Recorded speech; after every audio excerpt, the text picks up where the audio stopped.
I want to check in. Bill Brownstein of the Montreal Gazette is on the line. Bill wrote a piece about Momesso's, which you've lived in Montreal, if you've, for any length of time. Chances are you've heard of it, you've been there. I mean, it is, as they say, an institution. So Bill very graciously said he'd come on just to mention this because I thought it's worth talking about. Now, it's not closing, Bill, right? It's just for sale. It is not closing. No, they're trying to sell. But basically, it's one thing. We have so many great institutions in the city and legendary places like Momesso's, but it's also the people who work there that have made it. For example, Lester's was sold, and I mean that's someone's going to continue with it. But the fact of the matter, it's the characters behind it, like Billy Barinholtz, the guy behind Lester's.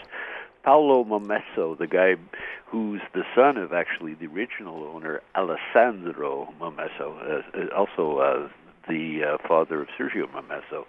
But these are the guys that make the places. It's like one thing. Yes, I mean the restaurants will hopefully, someone will buy it and keep it going. I mean, it does have the best Italian subs in the city, in my mind and my palate. But nonetheless, this is like a classic place, like on Upper Lachine Road. It's more than just a restaurant. I mean, it's a place where people hang out in the heart of what we call NDG's Little Italy, and come World Cup time, there is nothing to beat the ambiance of like going in there, especially if Italy is playing and the sambucas are flowing. It's wild. Same with Habs games and all the rest. I mean, it's an institution, and you worry about these things going. I mean, you worry about them closing up altogether for sure, and that's been going on. I mean, we just said last week, Maison Publique, a well-known spot in town, like they're hanging it up. Other place, Chez Sophie. Yeah, hey, I saw that. Chez Sophie, which is one of the best restaurants in the city, is closing. More. Wow. And there's just a question once again of people who are so overworked. A husband and wife team, as you know, who run it, and they have a 7-year-old daughter. And it's tough, especially labor is tough to find, as you know, in these times. And restaurants have really been feeling the pinch there, and they just want some time with their family. And if they're going to come back, they're going to do it probably not working nights or weekends, probably making it more of a daytime place and all the rest, because, I mean, it takes a toll. Yeah. And you hear this every single restaurant, speaking to Steve Leslie from the tavern in the square, in the Monkland Tavern. They're not open for lunches anymore. They're open Monday to Friday at the one tavern on the square. Imagine that, a restaurant, Westmount Square, heart of downtown, not even opening on a weekend. Exactly. And how crazy is lunch. That? And it's a question of finding staff, and basically it's very, very hard. You go to any restaurant today, and I mean, the first thing they'll tell you, and as a consequence, the owners, the chefs are working their buns off trying to keep things going. Bill, I got to tell you, as I hear you say that, and you're right, and you detailed a couple of other restaurants closing, well-known restaurants in the city, and how tough it is. And then I talked to someone who's been at Milos a couple of times in the last couple of weeks. It is packed every single day of the week, and it's got to be one of the most expensive restaurants in town. So how do you explain that? I mean, I don't know that there is an explanation. I mean, Moishes, the new Moishes is doing like bombast, like incredible business too.